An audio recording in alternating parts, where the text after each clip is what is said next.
Hello and welcome to Gefet in the Daf. I'm Yael Shimoni, bringing to you together with Hadran and Yeshivat Drisha, learning Iyun and your Bekiut Daf Yomi, and we are now holding in these very interesting pages discussing the seventh mitzvot of Bnei Noach, the seven commandments of Bnei Noach, and many interesting issues are here. And I think learning these dafim in Iyun could be fascinating, can take an entire year, maybe even more.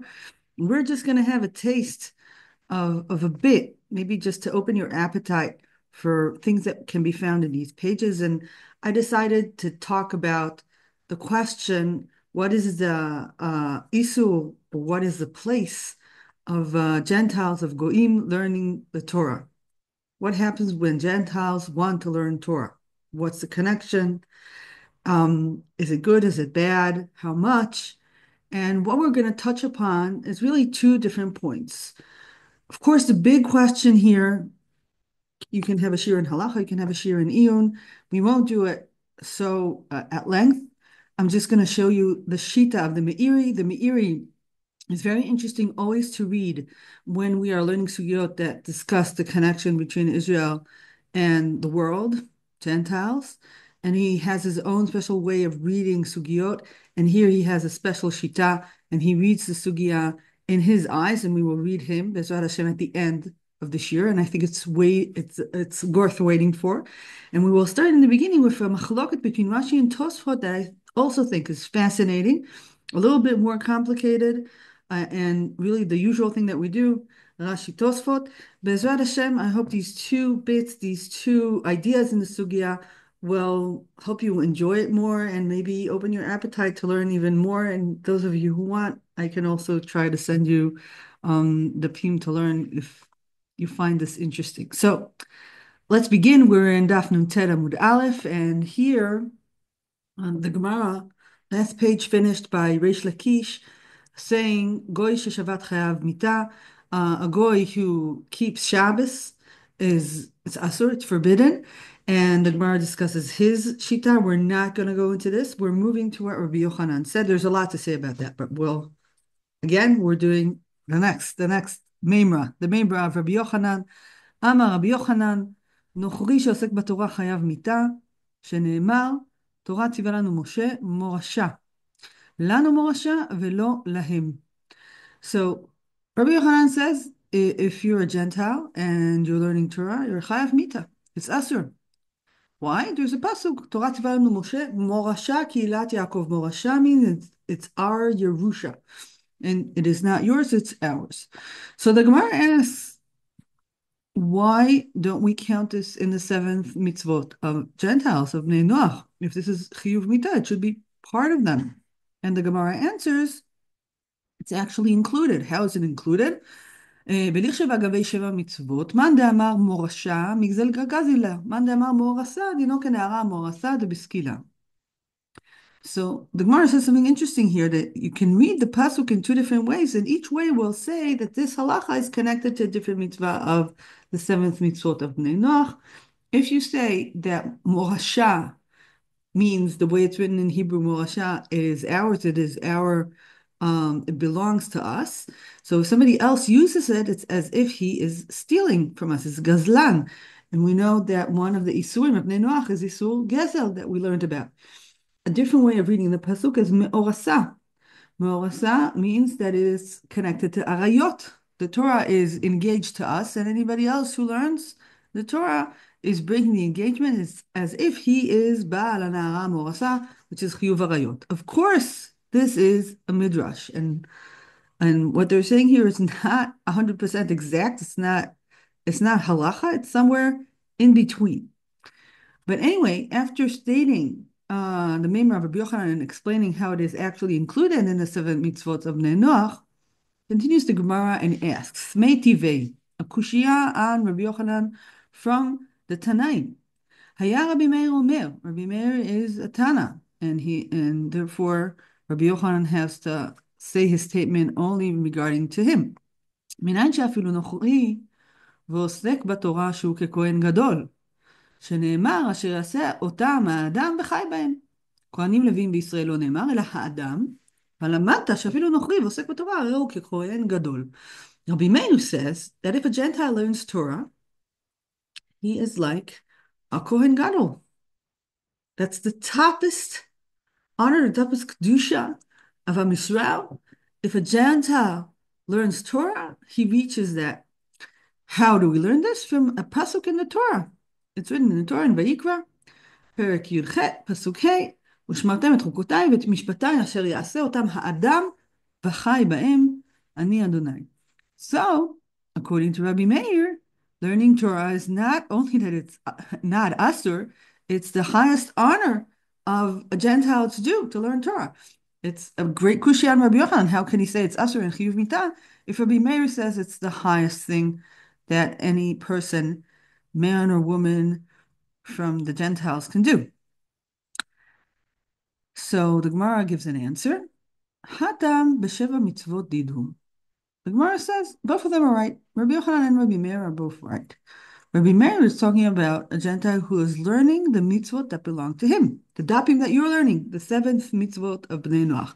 If he learns that, what belongs to him, he's on the highest level of Kohen Gadol. But if he learns other areas of the Torah, that is asur and chayav mitah. Okay, so let's break this up. We'll see what's here in the sugya. So 2 things.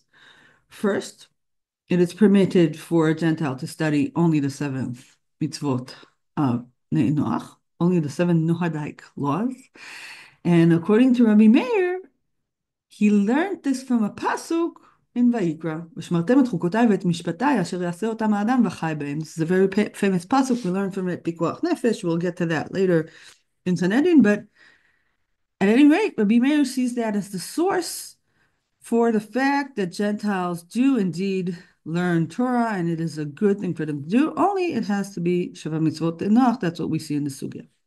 So we will discuss these 2 points. We'll begin with the learning of the pasuk, and then we will end with the Meiri's shita and reading the sugya. And let's begin with the Machloket of Rashi and Tosafot about how to read our sugya, the sugya here in Rabbi Meir. So Rashi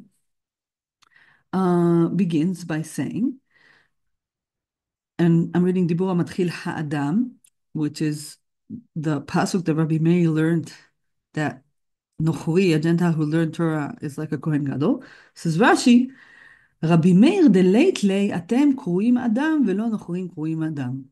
ורבי שמעון היא תדריש לה במסכת יבמות. What is Rashi referring to? So let's see the debate between Rashi and Tosafot about Rabbi Meir's proof. Rashi, as we saw, said that you should note that Rabbi Meir here is disputing a different Tanah. There's a Machloket Tanaim about how to read the Torah. What is he referring to? He sent us to the sugya in Yevamot. Let's go to that sugya. This sugya is discussing Tumat Met. Tumat Met, it's written in the Torah.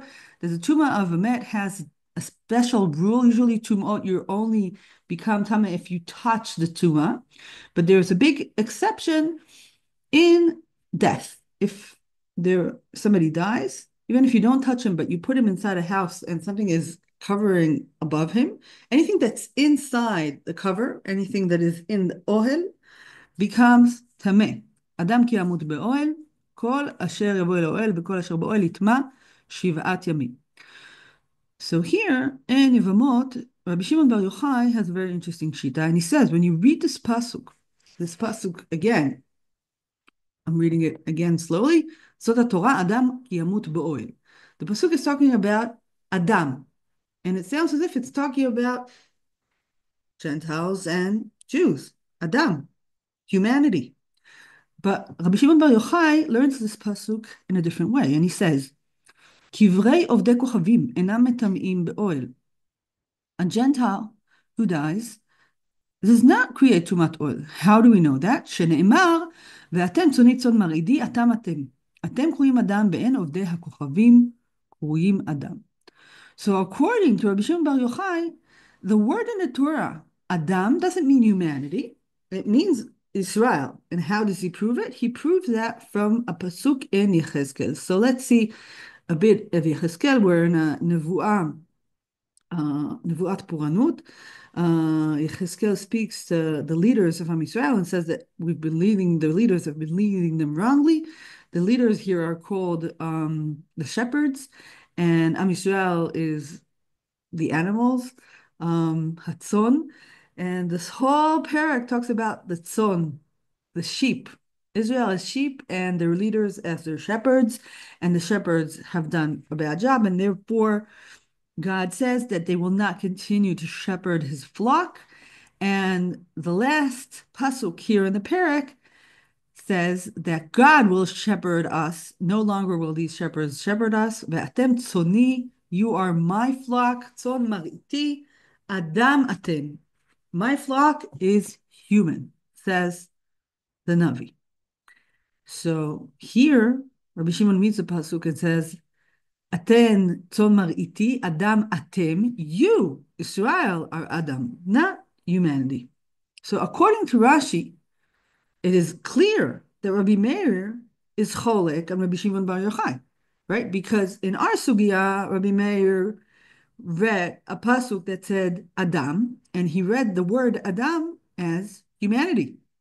And here Rabbi Shimon Bar Yochai is reading a different pasuk in the Torah, the pasuk of Adam ki amut be'oel, and he proves from the Navi that Adam in the Torah does not mean humanity; it means only Am Yisrael. So there's a machloket, according to Rashi, between Rabbi Meir and Rabbi Shimon Bar Yochai. What is the meaning of the word Adam, human, in the Torah?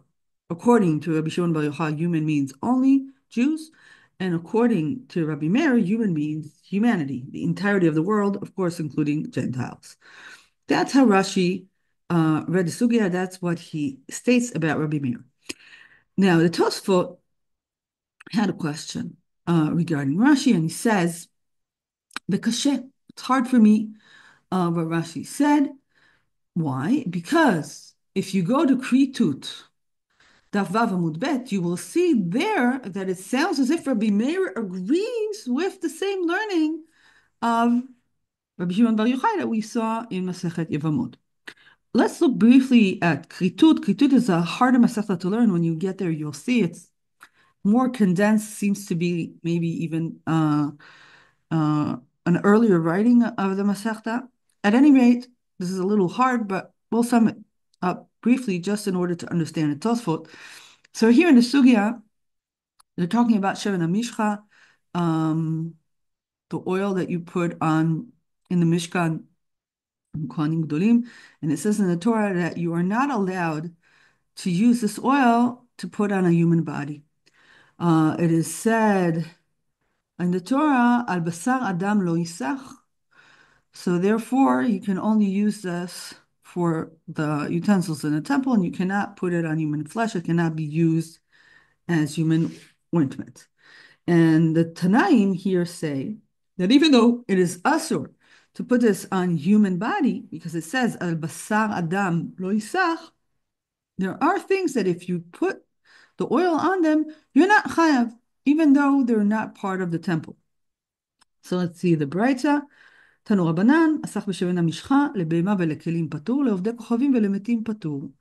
So according to the Brisa, if you put this oil on animals, or if you put them on flock, or if you put them on utensils that are not part of the temple, that's also fine. You're patur. Maybe it's not good, but you're not doing the isur.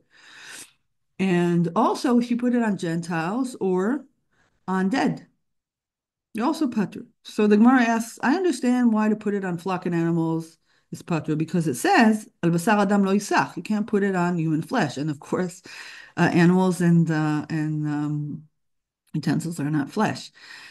But how about Gentiles and dead? So the Gemara says, a dead person is not Adam anymore. When you die, you are not human. You're dead. It's different things. That's why you're not doing the Isur. But why not Gentiles? Gentiles are human. So the Gemara says, how do we know that if you put it on Gentiles, you're not chayav? Because of the pasuk. Dichtiv, v'atem tzoni tzon adam ariti, adam atem kruim adam, ben ovdei kochovim kruim adam. This is mamash a quotation of the Shita of Rabbi Shimon Bar Yochai in the Gemara in Masechet Yevamot. And the sugya continues and gives other answers to this question, but this seems to be the main answer.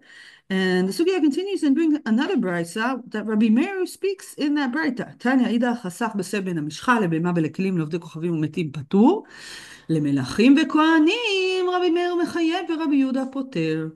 There's a machloket between Rabbi Meiri and Rabbi Yehuda. What happens if you put the Shevan HaMishcha on kings and kohanim? According to Rabbi Meiri, you're chayav, and according to Rabbi Yehuda, you're patur. But it looks from the brisa that, of course, Rabbi Meir agrees with the law that if you put it on Gentiles, you're patur. And according to the beginning of the sugya, why are you patur when you put it on Gentiles? Because of the pasuk in Yecheskel. So that's the question of Tosafot. How can Rashi say that Rabbi Meir is cholek and Rabbi Shimon Bar Yochai when here in Kritut it sounds as if he agrees with him, according to the sugya of the Gemara? So the Tosafot has 4 answers to this question. We won't do the entirety 4, we'll just do 2. The second answer says there's a toad in the girsa. It's not Rabbi Meir speaking, it's Rabbi Yirmiyah. Okay, there's a different machlokes tanaim. It's not between Rabbi Meir and Rabbi Shimon Bar Yochai. Rabbi Shimon Bar Yochai actually agree. Rabbi Yirmiyah is cholik. Okay, of course, that still remains a machlokes tanaim, only it's not a problem of Rabbi Meir on Rabbi Meir. Rabbeinu Tam has a different answer. There's another answer here, but I want to focus on the 4th answer, the answer of Rabbeinu Meshulam. Rabbeinu Meshulam says, I'll call you a midrash. The midrash says, מה יקוב לו קבע אל, שלא הזכיר שמו על פורענות אדם, על פורענות, אדם כי יהיה באור בשרו נגע צרת, כי תהיה באדם ולא בישראל, אלא יעמדו לברך את העם, וגבי פורענות, אלא יעמדו על הכללות. So the midrash says that when God speaks about bad things, for example, tzarat or tuma, or if we're talking about the klalot and hargizim and arval, all very negative things, then the Torah will not use the name of Israel or say Am Yisrael talking on problematic and bad things. It's like we see in other places in the Gemara that when Chazal themselves say something bad on Am Yisrael, so they don't say Israel, they say Sonehem Shel Israel. They speak Bilshon Saginaho. They say the opposite.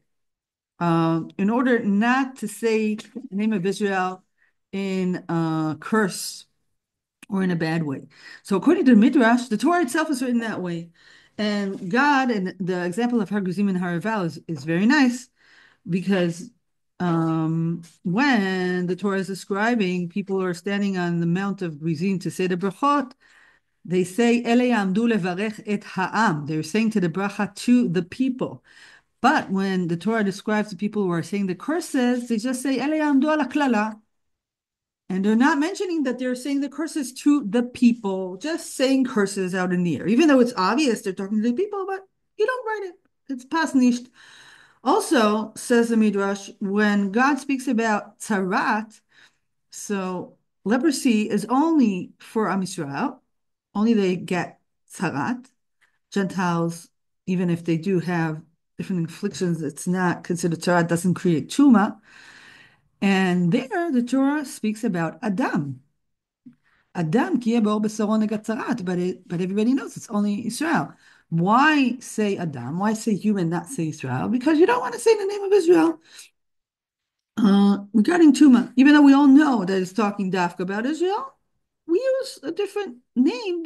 Even though we want to say Israel, we say Israel without saying Israel. That's the Midrash. So Rabbeinu Meshulam says, it is the same thing when Rabbi Shimon Bar Yochai says that the pasuk of Tumat oil says Adam, but it actually means Am Yisrael.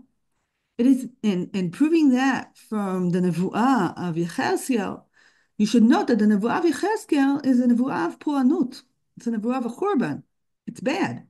So when you're talking about bad things, you don't say the name of Israel, you say Adam. And here it's a bad thing. It's Tumat Met. So you also say Adam. But of course, these are dinim that belong to Israel. However, if you are talking about good things, when you say Adam, you mean humanity. That's the shita of Rabbeinu Meshulam. It's a little hard to read here in the Tosafot. If you read the Tosafot Rosh, it helps you clarify because he adds really words that are missing in the Tosafot. So let's read him ורבנו משולם תרץ, לגבי פורענויות, ישראל קרויים אדם לפי שאינו רוצה להזכיר ישראל. As I said, it was unclear in the Tosafot, but here it's much clearer. When God is speaking hard things about Israel, so he doesn't want to use the name Israel, so he uses the name humanity. But he means Israel, everybody knows he means Israel, he just doesn't want to use the word. As is proven in the Midrash, says, quotes here, the Rosh, the Midrash that Rabbeinu Meshulam brought. אבל אשר יעשה אותם האדם במקום ברכה נאמר, finishes the Tosafot Rosh, ומדלא כתיב ישראל, משמע דאפילו גויים בכלל. So according to Rabbeinu Meshulam, when a pasuk describes punishment, it's either won't say the word Israel or won't say anything at all, like what we saw in Hagazim ve'Arevad. And there, the word Adam means Israel. But when the psukim refer to something positive, the word Adam means all of humanity. The pasuk in Yechezkel is a prophecy of doom, and therefore there, the word Adam means Israel. And that's what Rabbi Shimon Bar Yochai quotes. Rabbi Meiri here is quoting a pasuk that talks about B'chai and Torah, and there, the word Adam means the entirety of humanity. There's no machloket between Rabbi Meir and Rabbi Shimon Bar Yochai. They're just teaching us the context of how to read the Torah. So this is a very interesting answer, I think, to this hard sugya in Yevamot that I found for many years disturbing. And this answer of Ben Yeshua, I think, gives a very interesting way to read the two sugya together. So again, I'm summing up. What does the word Adam means? What is the machloket between Rashi and Tosafot? According to Rashi, what is the word Adam? That's a machloket between the Tanaim. Between who? Between Rabbi Meir, who thinks that Adam means humanity, and Rabbi Shimon Bar Yochai, that means Adam is only Am Yisrael. According to Rabbeinu Meshulam, Rabbi Shimon Bar Yochai and Rabbi Meir agree. It's just a different context. Context of something positive. Adam means humanity. When a description of doom or punishment, Adam means Jews. So that's a machloket between Rabbi Rashi and Tosafot, Rabbeinu Meshulam and the Tosafot. If it's a machloket between the Tanaim, or does everybody agree that Adam definitely means humanity when you speak positively? So that's the first limud that we did in the sugya. We did it in our classic way, Gefet Gemara, Rashi, Tosafot. I think a very interesting source. And now I want to finish with the Meiri's way of reading the position on the boundaries of the Isur to teach Torah to Gentiles. And I think he has a very interesting shita. Of course, it's only one shita between many, but I think you should know of the Meiri's shita. And let's go through it. So the way we read the sugya is that Bnei Noach cannot learn anything but their 7 laws. But the Meiri says something slightly different. The first part of the Meiri talks about Shabbat. We won't read that. I'm moving to the second part. וכן הדין, אם עסק בתורה, שלא לכוונת קיום עיקרי מצוותיה, אלא שליבו חפץ לידיעת תורתנו ותלמודנו, ראוי להענש. מפני, okay, why is there a problem? מפני שבני אדם סבורים עליו שהוא משלנו, תוך שרואים אותו, יודע, ויבואו לטעות אחריו. The Meiri says, the problem with Gentiles learning Torah is that if they learn Torah very well and they really know Torah, people might mistake them for Jews. And then they'll see something strange. A person who knows the Torah well, but then he doesn't go according to Torah law. So people might be mistaken into thinking that the way this person is behaving is the way a Jewish person can behave. And of course, that's not true. He's a Gentile. That's why he's not doing the Torah. It's not because he's not following the Torah. He's fine. But people might not know that, and that can cause big problems because people who are Jews might be mistaken and actually go according to the lifestyle of the Gentile, even though he's not Chayav. They won't know what's happening. And continues Rabbi Meir, because it continues to Meiri, because this is the reason, it means that there are many, many situations which it's fine for a Gentile to learn Torah. מכל מקום, כל שהוא עוסק בעיקרי 7 מצוות פרטיהם ומה שיוצא מהם, אף על פי שרוב גופי תורה נכללים בהם, מכבדים אותו אפילו ככהן גדול, שאין כאן חשש לטעות אחריו. שראה אף הוא בשלו עוסק. So first of all, says the Meiri, if a Gentile is learning his 7 mitzvot, then of course there's no problem. Nobody will make any mistakes. So that's why we give him kavod. And I think we can take the Meiri and say if it's obvious that this person is a Gentile and he's only learning something that is not his mitzvot, again, there won't be any problem. Continues the Meiri and says, בכל שכן, אם חקירתו על דעת לבוא אל תכלית השלמות תורתנו עד שימצאנה שלמה ויחזור ויתגייר, כל שכן, אם עוסק ומקיים עיקרי מצוותיה לשמה, אף בשאר החלקים שבה שלום משבע מצוות. So the Meiri says, if somebody is learning the Torah because he might actually become a Jew later, and he's doing it because he's really interested and he's really considering it seriously, of course this is a mutar. And then he can learn the entirety of the Torah. The problem is when somebody is 100% sure that he's continuing to be a Gentile and there might be a mistake. So if we take that away, everything is fine. So this is the Meiri's way of reading the sugya. And he also speaks of a different sugya, Masech Hagiga, Daf Yud Gimel, Rabbi Ami says that you don't give divrei Torah to Gentiles. אמר רבי עמי אין מוסרים דברי תורה לנוכרי, שנאמר לא עשה כן לכל גוי משפטים על ידעו. The Meiri on that sugya says, when you say that you don't give Gentiles Torah, you mean you don't give them the hidden parts of the Torah. The Torah הסוד. אין מוסרים סתרי תורה, אלא לאדם הגון, ואין מוסרים סתרי תורה לגוי, ומי שעובד אלילים, שמאחר שקופט בעיקר, אנחנו מלמדים אותו תורה. So, where does the Meiri get this from? Why is he saying that if there's something written in the Gemara that you don't give Gentile Torah, how come he takes that and says it's only speaking about the Torah of the Sod? Well, that is because of the context. Here in Masechet Hagigah, the beginning of the sugya says, we're talking about the fact that you don't even teach the starim of the Torah, the sodot of the Torah, to any Jew. ולא במרכבה ביחיד, תענה רבי חייא, אבל מוסרים לו ראשי פרקים. אמר רבי זירא, אין מוסרים ראשי פרקים אלא לאב בית דין, ולכל מי שליבו דואג בקרבו. אמר רבי עמי, אין מוסרים סתרי תורה אלא מי שיש בו 5 דברים, שר חמיסין, ונשוא פנים, ביועץ וחכם חרשים, ונבון לחש. ואמר רבי עמי, אין מוסרים דברי תורה לנוכרים. So what the Meiri says here, he connects between the two members of Rabbi Ami. Rabbi Ami said that even Jews don't all know the entirety of the Torah because there are parts of the Torah which are hidden that are not allowed to be given to anyone. Even if you're Jewish, you have to pass tests. You have to be able to be tested and then to be given these starim of the Torah. So the same goes to Gentiles. You don't give everybody everything because the Torah is very, very secretive.